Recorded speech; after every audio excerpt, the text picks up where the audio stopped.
and welcome to the Square's one and only radio station. I'm your host.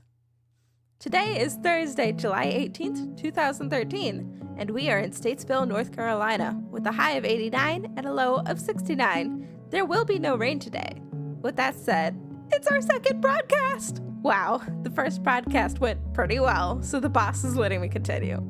Also, I see that almost everyone has submitted at least one request. The twins who own the bakery have submitted many requests. I love the enthusiasm. Just remember that other people want to hear their requests too, so you might be waiting a while for me to get through all of them. Today, though, I will be doing one for your requests, so let's get to the show.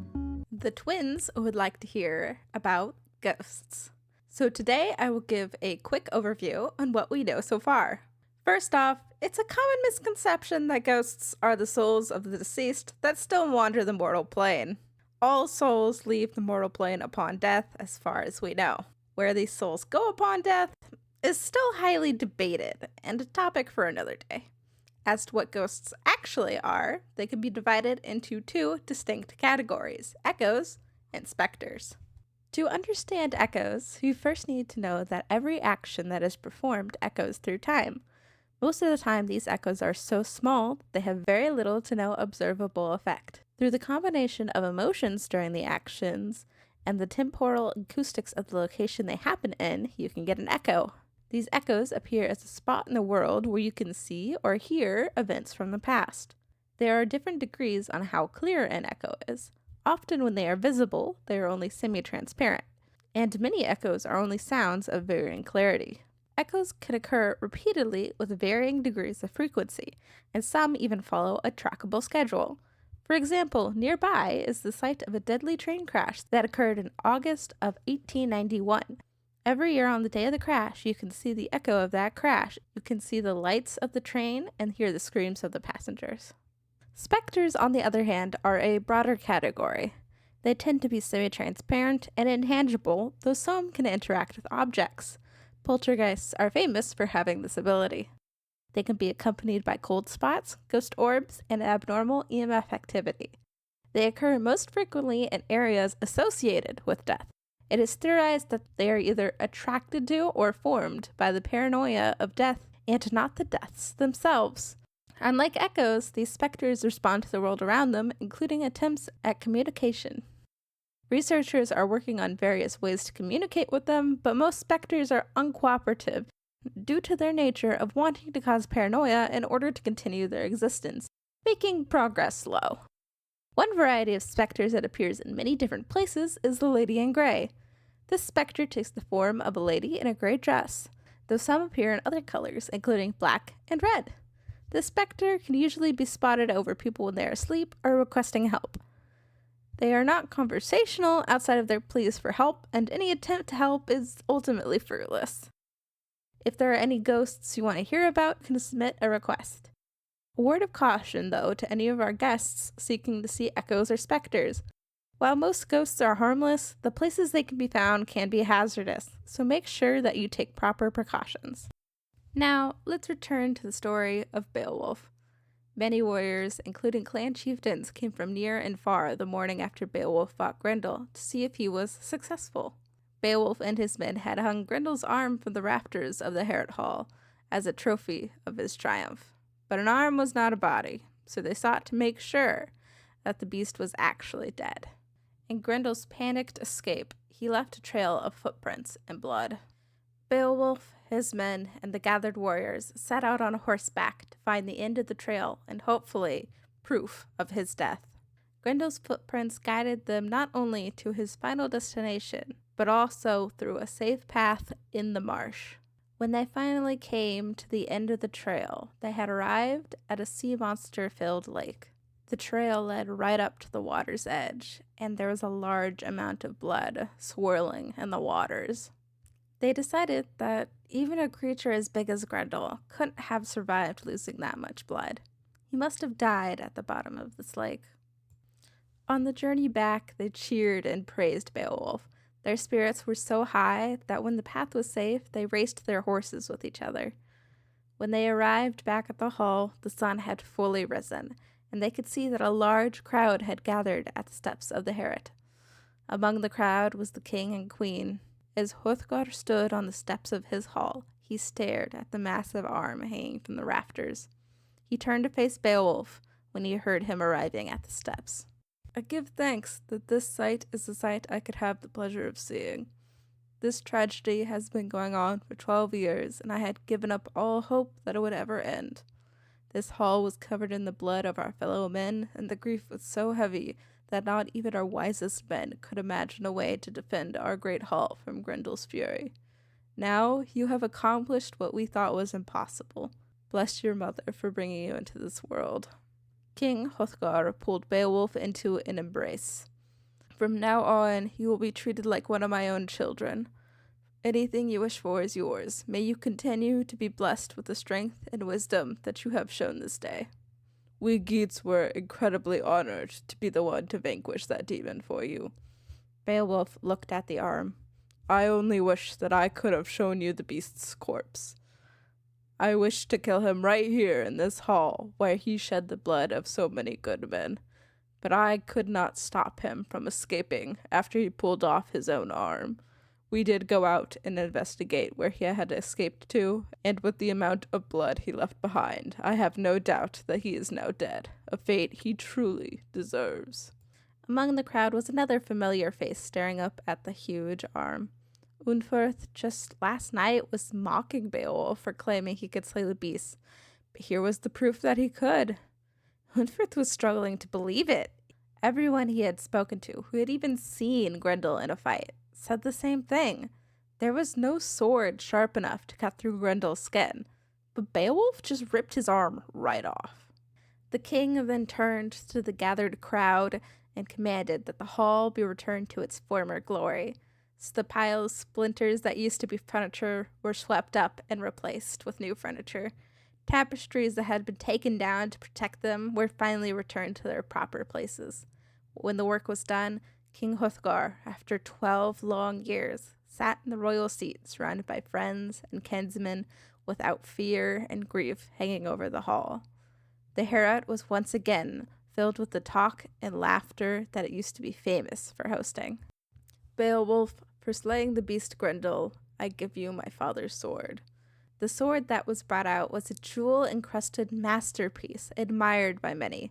Along with the sword, a golden banner, gold helmet, and even a gold mail shirt was brought out. Wow, this king does not skimp out on rewards. I also gift you these horses. 8 horses were led in, each with gold-plated bits and bridles. The horse leading them was also wearing a gemstone-studded saddle.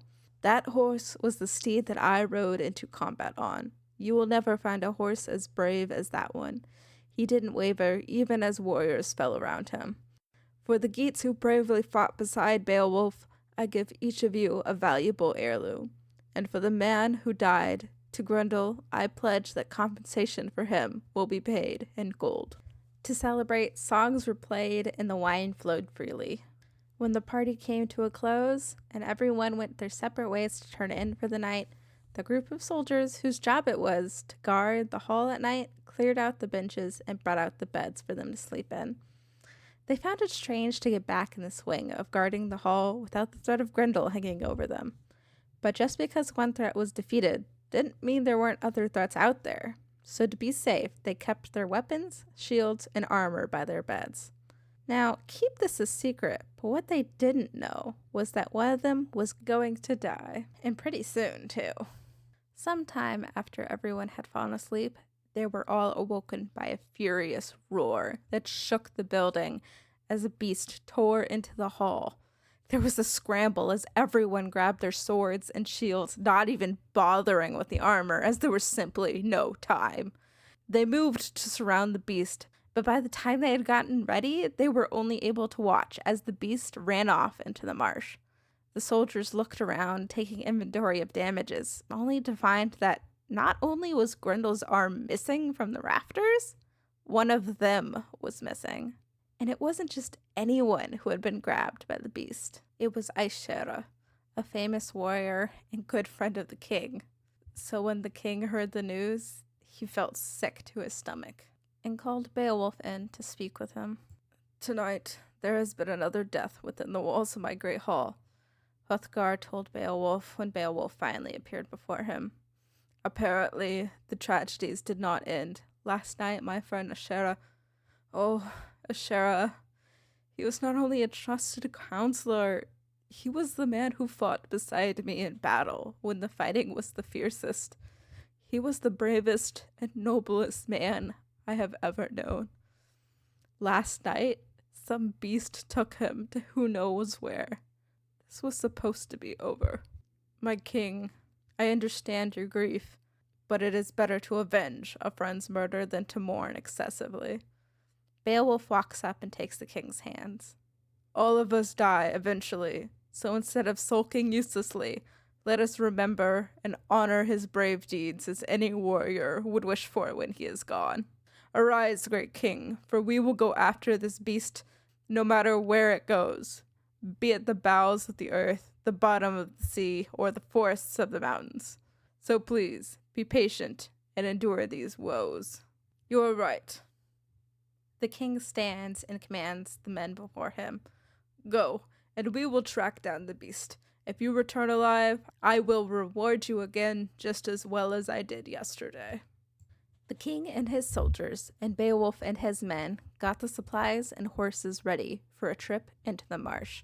The creature took no care in covering the tracks made by its footsteps and the body being dragged behind it. The hunting party followed the tracks through the headlands, cliffs, narrow paths that had to be taken in single file, and around waters that housed sea monsters. The tracks led to a lake, surrounded by stunted trees, whose roiling water was tinged red with blood. Set on the edge of the lake was the head of a shear. The sight caused even the bravest warrior's blood to run cold. The assembly of warriors peered into the lake and saw the shapes of huge, deadly serpents swimming around. They decided to try blowing the battle horn to see if that would cause the serpents to disperse, but it only made the serpents become more agitated. One of the Geats took his bow and fired into the water, striking and killing one of the serpents. They grabbed it with boar pikes and dragged it to the shore. As they examined the creature, they decided they did not like the idea of entering a lake full of those things. But the beast's lair was most likely down there. While the others were still trying to figure out a plan, Beowulf was already gearing up. He had no hesitation to risk his life. Unferth watched him pull on his mail shirt and helmet he brought from Geatland before approaching him. This is Hrunting. Unferth held out a sword to Beowulf. It has never failed a man in battle, so I want to lend it to you for this battle. You will make better use of it than I ever could. Beowulf thanked him for the sword and turned to the king. If I die, you should know. You have treated me like a father would treat a son. Please take care of my young comrades. As for the gifts you have given me, please send them to Hilgak, Lord of the Geats. Then he will know I have found a powerful and generous friend, and that I have earned your gratitude. To Unferth, I will leave my sword, a treasured and ancient heirloom, for he was kind enough to lend me his. With Hrunting, I will slay this beast, or I will die trying. Before anyone could say a word in response, he dove into the lake. Beowulf swam down briefly before he found himself being grabbed by some creature. Thankfully, like the sea monster from his swimming contest with Brecca, his mail shirt protected him from the claws of the beast. Unlike the sea monster, though, he found himself held so tightly against the creature's chest he was unable to draw his sword. He could only struggle as he was dragged to the bottom of the lake and then deposited onto the floor of a dry cave. As he caught his breath, he looked up at the ceiling to see water, but somehow it was not coming into the cave. Beowulf also realized that there was a fire burning, giving off enough light to finally see the beast that had brought him here. The towering monster was very similar to Grendel, except for the fact that she was female, and she looked furious. There was no hesitation as the two leaped forward to kill each other. Beowulf's strikes hit true, but left no injury. Before Beowulf could change tactics, the beast swung her fists at him. He parried the attacks, but they were coming fast and hard, and it was getting difficult to hold onto his sword. And when he could no longer hold on any longer, the sword flew from his hand, and he knew there was no time to grab it. The beast soon found her hair being yanked as he threw her to the ground face first. But she would not go down so easily. She leaped up from the floor and brought him into a crushing embrace till he could barely breathe. He felt his lungs burn and his head spin, and then crack, his head smacked right into the floor as she dropped him. "How dare you kill my son?" She screamed in his face as she drew out a dagger. Beowulf's ears rung as he connected the dots that this was Grendel's mother. She stabbed and swung the blade wildly, barely even landing a hit. Beowulf was able to get to his feet, his armor protecting him from the hits that did land. He tried to back away, but there wasn't anywhere to go. Then he spotted it. Hanging on the wall was a sword that must have been forged by giants. It was too long and heavy for a normal person to wield, unless they were strong enough to rip a monster's arm off. It was his only chance. He just had to get to it. Back at the shore of the lake, the king and his counselors watched as a fresh stream of blood rose from the bottom of the lake. They could only assume that Beowulf was dead. The king began to cry, but remembered Beowulf's words to keep moving forward. So they packed up their supplies and left, hoping to form a plan of attack. The Geats, though, stayed behind, hoping desperately that Beowulf would still return. To know what happened in that cave, let's return to the bottom of the lake. Beowulf had just barely managed to grab the sword and swing it at Grendel's mother. The blade sliced through her neck, through her spine, and all the way to the other side, separating the head from the body completely. He finally took a breath of relief, but he kept the sword held up as he checked the rest of the cave. There he found Grendel's dead body, with the ripped-off arm laid gently next to it. Now, Beowulf wasn't exaggerating earlier when he said that he wanted to show Grendel's body to the king as proof of his triumph, but it was definitely too big to swim with the entire body. So instead, Beowulf took the sword and brought it down on the neck, cutting the head free. But as the blood from the corpse spilled onto the blade, Beowulf could only watch as the blade melted away, like an icicle being drenched in boiling water, leaving only the hilt of the once great sword. After he checked the rest of the cave, he grabbed Hrunting, the head, and the hilt of the giant sword, and swam to the surface of the lake, finding that the waters had calmed and the sea monsters had cleared out. When the Geats saw Beowulf, they shouted with joy and hurried back to the hall. It took 4 men to carry the head back. When they arrived, they presented the head to the king, queen, and the nobles, who were shocked to see that not only was Beowulf alive, but he was the winner of whatever fight occurred under that lake. "Behold, the proof of our glory. I barely survived the fight against the beast, who I discovered was Grendel's mother. Unfortunately, Hrunting was unable to cut through her skin, but in the cave I found an ancient sword which I used to slay her.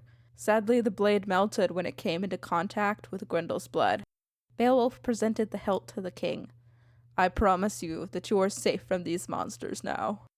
As someone who works to defend my people, promote justice, honor our past, and safeguard this land, I can truly say that Beowulf is a better man than me.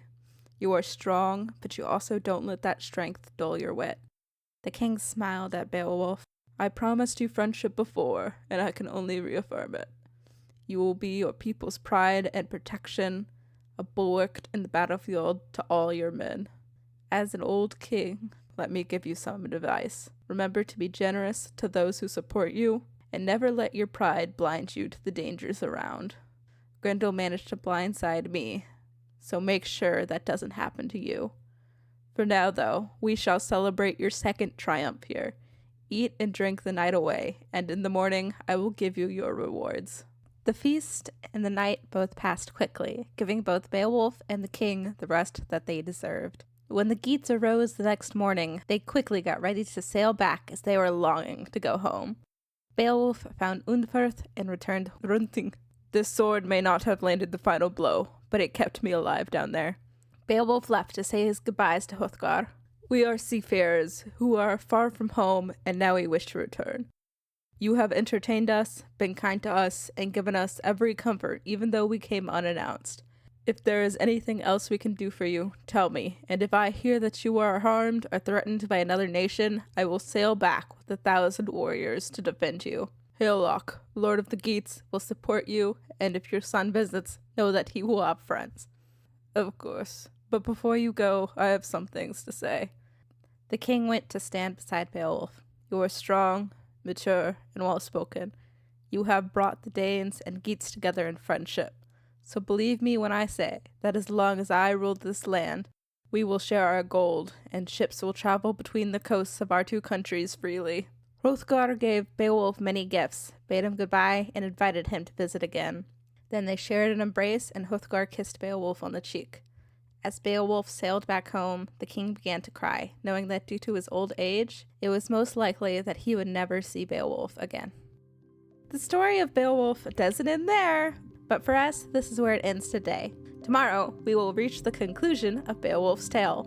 Once again, this was the Toy Shop owner's request, and to those who haven't submitted their requests yet, please do that as soon as you can. You'll hear from me again yesterday, today, tomorrow, and the rest of your lives. Goodbye!